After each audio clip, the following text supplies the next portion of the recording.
Bonjour, Nicole Garnier, je suis conservateur général du patrimoine, chargée du musée Condé, et je vous propose aujourd'hui un tête-à-tête avec un de nos chefs-d'œuvre.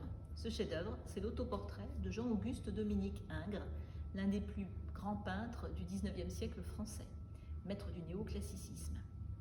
Ce tableau représente donc le portrait du peintre lui-même, autoportrait réalisé en 1804 et présenté au salon de 1806. Où il fut reçu avec de nombreuses critiques. Il faut savoir que ce tableau était alors dans un état très différent de celui où nous pouvons l'admirer aujourd'hui.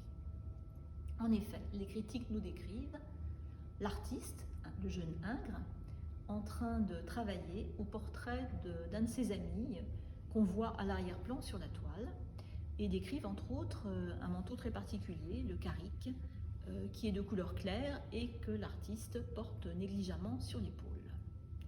Or, la version que nous avons aujourd'hui sous les yeux est assez différente.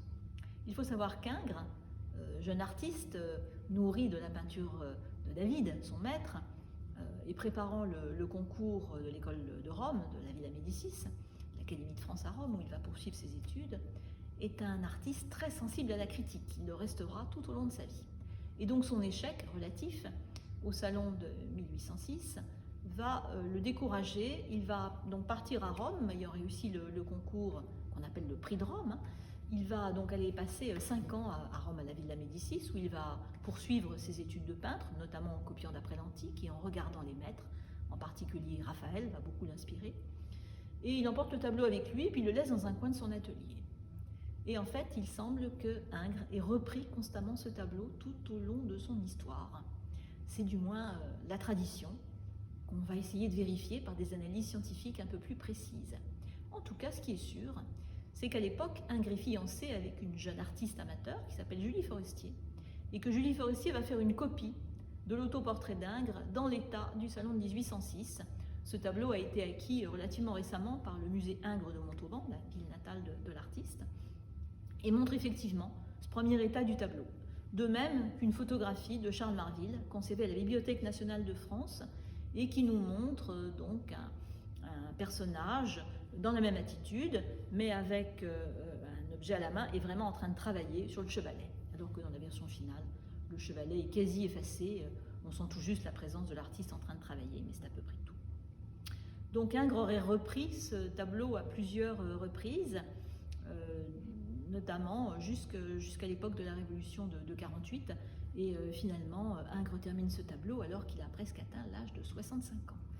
Alors si on regarde l'œuvre actuelle dans son état final, puisque Ingres avait coutume de reprendre, de retravailler de façon régulière la plupart de ses compositions, on peut voir donc un jeune artiste magnifique, un jeune homme d'une grande beauté, d'une beauté ténébreuse, d'une beauté brune. Ingres est un homme du Sud, un méditerranéen, il est né à Montauban, il a fait ses études à Toulouse, il va d'ailleurs être aussi violon, c'est autant un musicien qu'un artiste peintre. Ingres, il est aussi célèbre pour le fameux violon d'Ingres, il joue des pièces, des opéras notamment, il a été premier violon dans l'orchestre du Capitole de Toulouse. Et donc ce personnage méditerranéen, ce jeune homme, ce jeune artiste formé par son père, se représente dans son atelier en train de faire le portrait d'un ami d'enfance donc qu'on peut voir donc sur les premières versions du portrait. Mais ce qui est intéressant dans la version finale de l'œuvre, c'est qu'Ingres va ôter tous les détails qui nuisaient à la perfection du tableau. Il va concentrer en fait son regard sur le contraste de couleurs entre le fond, qui est une harmonie de brun chaud, avec le manteau, avec le fond, avec le chevalet. Mais en fait, le visage va être mis en valeur par la tache claire de la chemise qui reste blanche. Et donc c'est ce contraste qui fait de ce magnifique portrait d'Ingres un chef-d'œuvre. Alors en fait, Ingres cherchait surtout à être un peintre d'histoire, car il y a une hiérarchie des genres dans la peinture au XIXe siècle encore, comme c'était le cas dans les siècles passés. Et donc Ingres cherche à étonner le public, à se faire admirer pour des compositions tirées de l'histoire antique, tirées de l'histoire tout court. Et en fait, il faut savoir qu'Ingres connaît surtout le succès à son époque grâce à ses portraits, car il est avant tout un portraitiste absolument merveilleux. Et c'est ce qu'on voit à ce portrait de jeunesse, repris à travers les années jusqu'à nous laisser un merveilleux portrait de l'artiste jeune, mais réalisé alors qu'il a déjà atteint presque 65 ans.